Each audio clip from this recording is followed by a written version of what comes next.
And again, just so delighted to have Mary Kay with us today. She is, as I mentioned, a retired U.S. Army Major General, retiring, I think, in 2013. Is that correct? 2013. She's a wonderful speaker, author, a thought leader on strategic communication and leadership.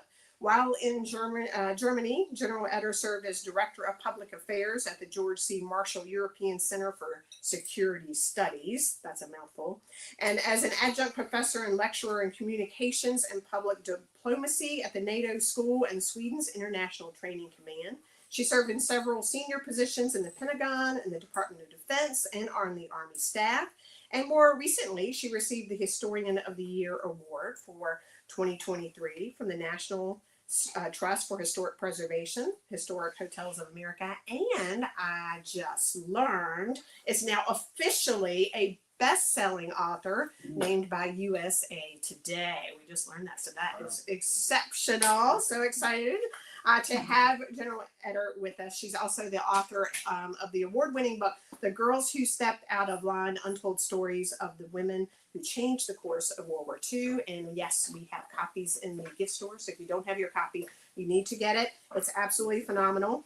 And she also wrote The Girls Who Fought Crime and will be speaking in New York just next week. So excited about that as well. She's working on another book, but we'll stay tuned on that because she's hard at work on that. So we are very fortunate to have Major General Mary Kay Eder with us today. I know you'll enjoy the lecture. And Mary Kay, I'm going to turn it over to you. Thank you.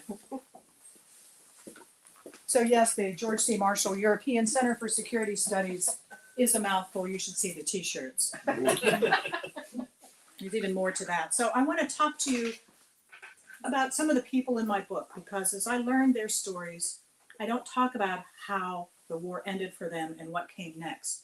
So if anybody has heard me talk before on this subject, even the people who have are not going to admit it. So I can talk about them a little bit about what they did during the war. So I want to start with that. And I want to tell you a little bit about Kate. Kate Flynn Nolan. Kate graduated from nursing school in Worcester, Mass. in 1943. Half her class signed up to serve. It was what you did then. You know, we all wanted to find a way to do our bit, to make a difference, to help. What she didn't know was how that was going to work out. She wanted to be a flight nurse because she thought it sounded cool. So she gets sent to what is MacDill Army Airfield at the time in Tampa, but the program is full. So she is now reassigned to a combat hospital, the 53rd Combat Hospital Heavy Casualty. So between her start of training in 1943 and D-Day in 44, she learns, along with the 18 other nurses assigned to this hospital, how to be a soldier, how to put up a tent. If you put up a GP medium tent, you know that is not easy. You have to pound the stakes in the ground, and then you have all 10 to 12 people pulling on the ropes at the same time. And during the war, they were going to be forced to put this tent up. First the triage and then surgery every 10 days while they followed infantry and armor units. They were supposed to go in on D-Day. Their aircraft wasn't ready, so they didn't land until a month later. And Kate spent the rest of the war with that unit following Patton's army all the way into Germany. She earned 5 battle stars, and after the war was a member of the Battle of the Bulge Association. Now that's what she looked like in the top right picture, just as she graduated from school. And here she is on the left. Boy, does everyone want to get their hair washed after 6 months or so. So that's what they did in the field. This picture of her in the lower right, she's at the Women's Memorial in D.C. for its grand opening in October of '97. And she is wearing the French Cross de Guerre that was just presented to her a few months earlier. And she's wearing her uniform, and she fits in it. Now, she did get something from her time there in Florida. She met her future husband, James Nolan, who was in the Army Air Corps. He was in Japan. So where is she at the end of the war? VE Day is June 8th, May 8th. May 8th. I'm a little jet lagged. I just came back from Europe, so if I start to sway, it's because the ship was a little rough. So on VE Day, she's thinking, good, we can all start to plan to go home. And in fact, demob did start just after that, but not for the medical units. Where Kate was about 90 miles southwest of Frankfurt. And they're still intense, while those people who are going home are being put into former Nazi barracks. And they stayed on alert up until VJ Day, when then the magic carpet operation went into action. If you've heard of the magic carpet, this is DOD's plan, the War Department then, to send the troops home as fast as possible. This started on September 8th, 2 weeks after VJ Day. And how did that work? With every ship they had. They managed by the next 6 months to get home all of the troops in Europe that were going to go and not be part of the occupation force. And then by the end of the year, 1 year, it took them to move 8 million service members from 55 theaters of war and 4 continents back home. And the majority of people did get home for Christmas. Kate gets home in November of 45. She doesn't know where her fiance is. He might still be in Japan. So they exchange more letters, and she says, I'm going to my parents, come find me there. And that was how they reunited. They married shortly after that, the next summer. Were married for 60 years, have 7 children. Anything I tried to write about her, I had to consult the quorum of children, because they would have to meet and agree on, how did this happen? Do you know this? Did she tell you that story? And so I got to know them all fairly well. And it was a real blessing to be able to do that. But while Kate was still stuck for quite a while, I want to tell you about someone whose war ended a little bit earlier. I went too far. I went to Millie. I want to go to Millie Rexroth. Millie joined the Army Air Corps in 1944. She wanted to fly. She'd always wanted to fly. And she spent some time working on airfields in Arizona and tried to take lessons. And they wouldn't give her lessons. It's wartime, there's not much fuel.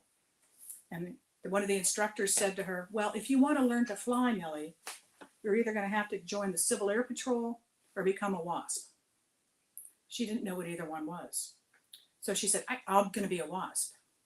So Women's Air Service pilots. They were told to be part of the Army Air Corps. And then they weren't. They were civilians. But they still did all the training. And the training took place in Texas. And at night in the summer when it was hot and then the barracks are not air conditioned, some of these young ladies would go out and sleep on cots in the field. Not Millie. She knew what that meant. You're going to wake up covered in roaches and spiders and snakes. So after a while, they figured out what she was telling them, and nobody slept outside anymore. In fact, one of her colleagues was taking a training flight the day after one of those hot nights, and there was a snake on her wing, and she was trying to do this to shake it off. So they all laughed until it fell off, and then they ran. Now, Millie liked to tell the story about what she did once she graduated. She graduated in August of 44, and her job was to pull targets for air and ground gunners. And one day they shot the target off the back end of her plane. This is not a hard job, except that you have to keep your speed steady because the tracers are going right through the cockpit. So if you've seen some of these early gliders, I don't think you could get me in one. But she enjoyed it. So she lands, the instructor says to her, they shot your target off, Millie. It's in that field over there. Go get it. Yes, sir. He flips her the keys to the Jeep. But what he doesn't know is, while she can fly any plane in the inventory, and all of the WASP pilots could, she didn't know how to drive a car. So, 4 on the floor, she leapfrogged that thing across the field, got the target, and nobody ever asked her to drive again, which was a good thing. But how did her war end? In December of 1944, General Hap Arnold declined to fight Congress to keep the WASP in business. By that time, pilot training is beginning to slow. The tide of war has turned. Victory is certain, although we don't know exactly when. And so some of the training centers were shutting down, some of the pilot training was shutting down, and the instructors were lobbying to not let the women fly. So her career ended in December of 44. And by the summer of 45, as the war does end, she is at loose ends. Initially, she gets married, she has a child, she then later decides to go back in when it's open again to the Air Force Reserve. And then she becomes a air traffic controller with the FAA and spends 33 years doing that job. She was also a great advocate for the WASP receiving the Congressional Gold Medal. And this is a picture of her in 2010, and she's wearing that gold medal. I'll talk about that a little bit more, but the Congressional Gold Medal, there's only been about 200 of them given since Revolutionary War times. The first one went to General George Washington. And then I'll come back to one of the latest ones given. But I want to tell you about something else involving aviation, and that is Betty Robards. Here's Betty on the upper right, seaman apprentice. She was in college in the early 1940s. She was a championship swimmer. She came from a small town in upper Minnesota called Nashwauk, and I know I have undoubtedly butchered that pronunciation, but her championship records in those schools still stands. And she was ready for the Olympics, but there wasn't going to be an Olympics in 1944. And so she told her dad, I want to join the Army. And she tried, but she wasn't old enough. And interestingly, men did not have to be high school graduates to go into the military in World War II. The women did. So she was too young to join the Army, and she could join the Navy, but only if her dad signed for her. And he did. And he told her, Betty, you've never completed anything in your life. You're going to finish this. And she said, yes, sir. I could hear my own dad when I read that. And I actually had met her. I've talked with her. This is her in the lower right, looking at this machine that she and 350 other Navy waves built in Dayton, Ohio. They built the bomb machine that broke the codes. So she thought when they told her she was going to be sent out west, that meant California. Instead, it was Dayton, Ohio. And that's where she spent the rest of the war. She lived in a hut. It was actually a campus that the National Cash Register Company used to train its salesmen. And one of her roommates said, my boyfriend has a co-pilot who doesn't have anybody. Would you write to him? So several of them wrote him letters. But the only one who kept writing was Betty. So when we get up to November, December of 1944, just as Millie Rexroth discovers she no longer has a job, Betty gets a phone call. Hi, Betty, I'm home.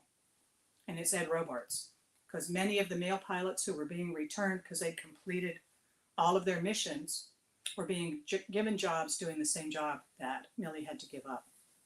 So she still hasn't met this man in person. And right about Easter time, he invites her down to Florida to visit him for Easter vacation. It was 3 days.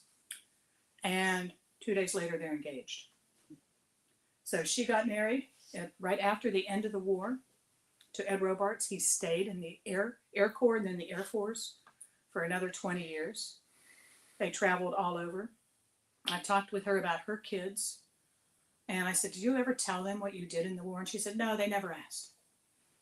And truly, for years, she didn't know what the machine looked like. So this is 1995, when the Library of Congress held a reunion for the women who built this machine, and she saw one for the first time completed, because it was so highly classified, none of them had ever seen one. Mm. And I've been to the Cryptologic Museum to see this too, and they tell you that if you plug that thing in, it would work. Mm. It was built to last. Of course, when you leave the Cryptologic Museum, your phone doesn't work, your GPS doesn't work. No, we made sure you're not going to talk about it. Now, not far from where Ed Robards was stationed in England was another guy. And this is Bill Rader. I'm going to tell you who he met, and that's Stephanie Check. Stephanie joined the Women's Army Corps as soon as it opened. she needed to find a way to get started in life. There's all kinds of reasons why people join, not just to serve, to make a difference, but to get a start in life. She had a degree in chemistry from Cornell and couldn't find a job, so had been working for an oil company in New York City. So Stephanie joins up, and she's set to work in basic training. Basic training is really a boring job.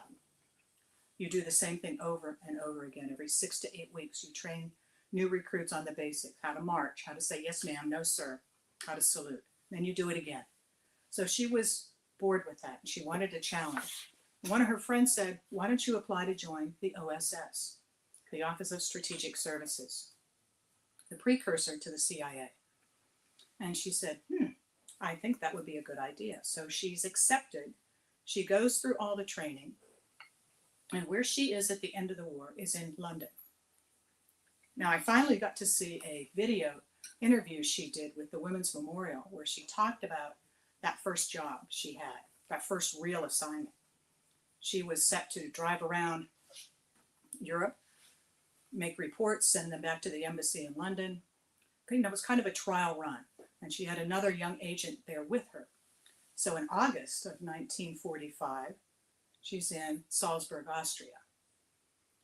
The commander of that time of all the troops in Austria is Lieutenant General Mark Clark, the former commander of Fifth Army. And so she's invited to the beginning of a concert, because the Salzburg August concerts are world renowned, and it was a very important thing to be able to start to have them again. And so she's talking to General Clark, and he said to her something about, well, how did you arrive here? She said, well, I have a car. You have a car? Where did you get a car? You shouldn't have a car. We don't have that much fuel. I'm going to take that car. And she said, you're going to have to find it first. That was kind of a bold thing to say, and he never did find it, and away they went. So she gets her next assignment. By September of 1945, she is still not in uniform. She is undercover now with an assumed identity, and she's been sent to Warsaw, Poland, where she works as a counterintelligence agency in the U.S. Embassy there, which is one of the very few buildings in downtown Warsaw that even has power and water. And she's there for the next 6 months. I won't tell you all of her adventures there, but she was very nearly captured by the Russians. This is at a time of fleeing Nazis. Communism is growing, and it was a very dangerous situation. So here she is at her wedding, and she had passed away in 2019 as well. So I learned about her story from reading an article in the Washington Post, because she had never received an award for what she did. Now her husband, Bill, goes on to become a general in the Air Force, and they traveled all over. And Stephanie stayed in the Army, in the Women's Army Corps, in the reserves, until one day she came home and Bill said, you know, I'm in the Air Force, you should be in the Air Force, so I had you transferred. And she said, okay. So here comes her funeral. He had already passed away, and there was a big campaign within the Army to give her this award that she so well deserved. So she received the Legion of Merit. And then, of course, there's Charity Adams Early. You may have heard of her by now. There was the movie that came out in January, the 6888. Knowing the entire story, it's hard sometimes to watch how Hollywood fictionalizes things, but overall, it is an amazing and inspirational piece. Now, Charity grew up in Columbia, South Carolina. She graduated from college with a triple major: science, physics, and Latin. I couldn't have done any of those, much less all three of them. So she decides, too, she needs to contribute, and she joins the Women's Army Corps, and she is the first African-American woman to be commissioned in the WAC Corps. She's in the same place where Stephanie Check is at first. They're both working in basic training. So in learning about them, maybe they knew each other, but they were certainly in the same place at the same time. And I have found so many connections like this. So if you know the story, she commanded the 6888, the all African American and women of color unit, the only all-female unit to deploy during the war. And they were sent to the UK to solve the backlog of mail issued because there was over 17 million pieces of mail that had been held up because of the pace of operations. Other units had tried to fix this. They failed. They gave her 6 months to do it. She set up 3 shifts. They worked 24 hours a day, and they had it done in 90 days. Now, speaking from my Army experience, what happens when you do well in the Army? You get more to do.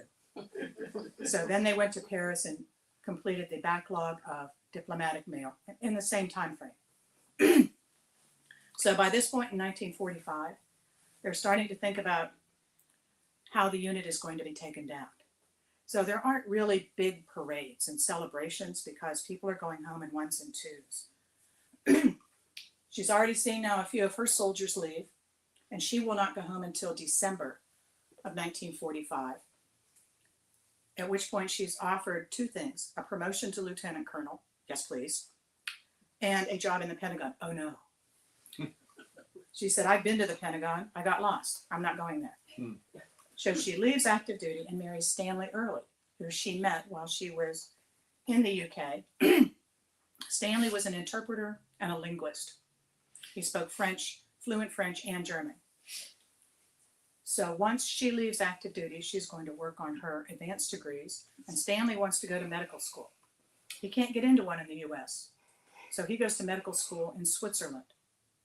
So it's one thing to learn a language. It's another thing to learn medical terminology, or in my case, speaking in German about car parts.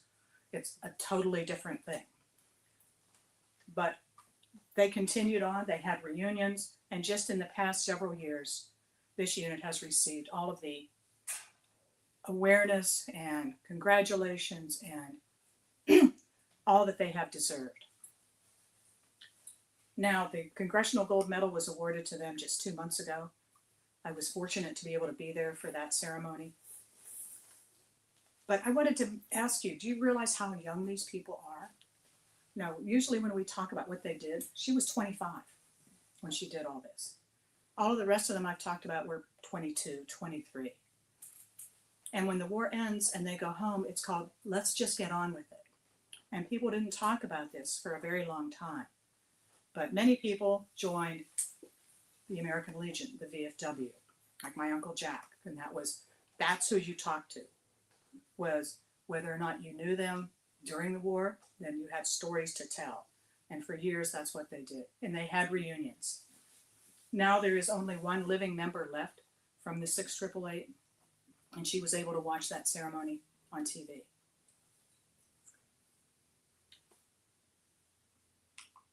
So this is how you got points to go home. Women only had to have 44 points, and there were lots of young men going, I wish I had more kids. And how long have I been over here? Let me count that up. But again, it only took them up to 6 months to get everyone to go home. And this was called Operation Magic Carpet. Now this is one of the ships coming into New York. Wow. My first thought is, where's the bathroom? But of course, they're just all on the deck as it comes in. But you know, you talk about a miraculous feat of logistics to do all of this in 6 months for 8 million service members to come home. So here we are at this point in 1945. We talked a little bit about the 80th anniversary of D-Day that was last year. So this year in May was the first Memorial Day to be held after the war in Germany. And it was very special. And so here we are at the point where the occupation army is taking over. I've done a lot of work with the armor units in particular, and the 10th Armored Division was in southeastern Germany and the Czech Republic. So as the war ended, on May 9th, they were told to turn in their tanks. And they got vehicles, because now you're an occupation army. You're no longer a fighter. You're now a peacekeeper. And so there is much to be said about the transition that took. But this is where they were for this transition at this time, which is fascinating in itself to me. We don't hear much about this. We hear about the war itself, but not what it took to be able to get back and to be able to change and to be able to move on. So do you have any questions for me? Or do you have any questions online? Well, Yes, ma'am. So I'm familiar with that movie, which was fantastic. So what, maybe there were several things that weren't true, but do you know, like, what particularly wasn't true? Sure. In some cases, there are characters who are a composite of two people. Okay. So the deputy to Charity Adams was a composite character of two captains. Okay. That's one thing. The general who was awful in the movie. Yeah. The commander there was not. He was a very big supporter. That too is a composite of him with another person who was the one who was difficult. So you see composite characters because there's only so much time. Okay. But the gist of it was, because it was fascinating. to me. Absolutely. It The was gist of it is fascinating. absolutely true. The Okay. dialogue is absolutely spot on. What happened with her telling this one general over my dead body, that is absolutely true. Okay. Yeah, because I started reading about these stories during COVID. So I can't go anywhere to do research. I can't call anybody. So I started buying books online. So I read her autobiography, written in 1949, and it is spot on. And she was very happy at the end of the war to be able to go visit a separate unit, and there was that general again. And he took her aside and apologized, and then said, "We will never speak of this again." So, but she had the closure from that. Right. Yes, sir. Do you know the names of the three women in the movie that's buried in Normandy? The three. I do. Can I tell you that right now? No. There's actually 4 women buried in Normandy. Yeah. The other one is a nurse who was killed in a plane crash. Because I'm thinking about saying something on Veterans Day at my church for women. I'll get that for you. I will get it. I can do that. Anybody else? Mary Kay, did you find it, I mean, I just can't imagine, thinking about, especially the women, but a lot of the men too, the period of readjustment that I think sometimes when talking to veterans, and maybe you've encountered this with them as well, that they came back and you kind of were just curled back into society, like, everything's supposed to be normal again. And so many of them handled that in different ways, readjustment. Whether or not you were a Rosie who working in a factory and suddenly that's taken, or you're, you've seen the world and coming back. It's like many things you wanted and wished for so long. Yeah. And when it happens, it is such a turmoil. Right. So they didn't use the term PTSD. In that era, it was called the 500-yard stare,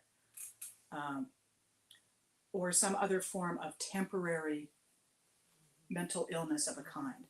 But long term, what they all had was each other. Because, we hear so many people say, well, when I see somebody who looks like me, I know I can do it too. They didn't have that. They had each other. And in some of these very difficult situations, the guy on your right or your left, that's your family, and you're going to do everything you can for them. And everything else goes away except in that moment, the people you are around and the ones you believe in. So I think the transition, for some, it's many years. And for some of the people I knew, my dad's friends, they talked to me only once I was in the Army. And that'd be, well, now you understand and you can relate to this. It's like, I don't want to relate to putting up that tent anymore. I've done that. So I think there's a lot to be said about if you ask questions, and if you have parents, grandparents alive who were serving at that time in any type of a situation, whether they were in the factories or volunteered with the Red Cross. There were 7 million volunteers with the Red Cross, 3 million women. That's a lot of people involved in this country. And everywhere I talk about this, I meet people who say, tell me how to find out more about that. How can I get their service records? Or what did it mean if they were here? And usually I'm able to help them, at least get them started on the road to discover more. So that's important to me, and that's worthwhile. Yes, sir. I once knew a lady in the Army. She was retired. I'm sorry I can't remember her name, but she was the first female to go into, American female to go into Berlin when the war ended. And her story was that she was in Paris, and she got orders to go to Berlin. How do you get a woman into Berlin? And so they put her in an open Jeep and had a driver. And she's headed from Paris, she was driving to Berlin. And as they got into the Russian area, the sergeant driving her told her, says, ma'am, says, you need to change into my uniform. There's so much abuse taken of women as when they got into the Russian area that she changed into the uniform of this sergeant that was driving her. And I'm sorry, I can't remember her name. Her husband was my last commander I had in the Army. I'm 87 years old. I can't remember his name now. I'm sorry. Maybe you could have heard her story. I have not, but I would like to know more. April mentioned what I'm writing about next, and my next book is about sports in this era. It will come out hopefully just before the Winter Olympics in February. But the one after that is going to be about all of the volunteers, all of the people who served in different kinds of jobs that were unexpected and we were never recognized. Now we talk about the factories, but there are hundreds and thousands of women who work for the trains, who work for the railroad, too. I've read some of their stories. I don't think I'd want to be standing there by the tracks with a net trying to catch the mail as they throw it out the window when they go by. Now my dad drove a train, so I have a little experience with that. So I'm going to have a good time with that one. Thank you all for listening to me. I'm sure you've got other things to do today because it's a beautiful day out there. So please enjoy this wonderful memorial. Go by the poppies. Have a moment of silence and be grateful for all the people who went before us and what they did to make our lives possible together. Thank you.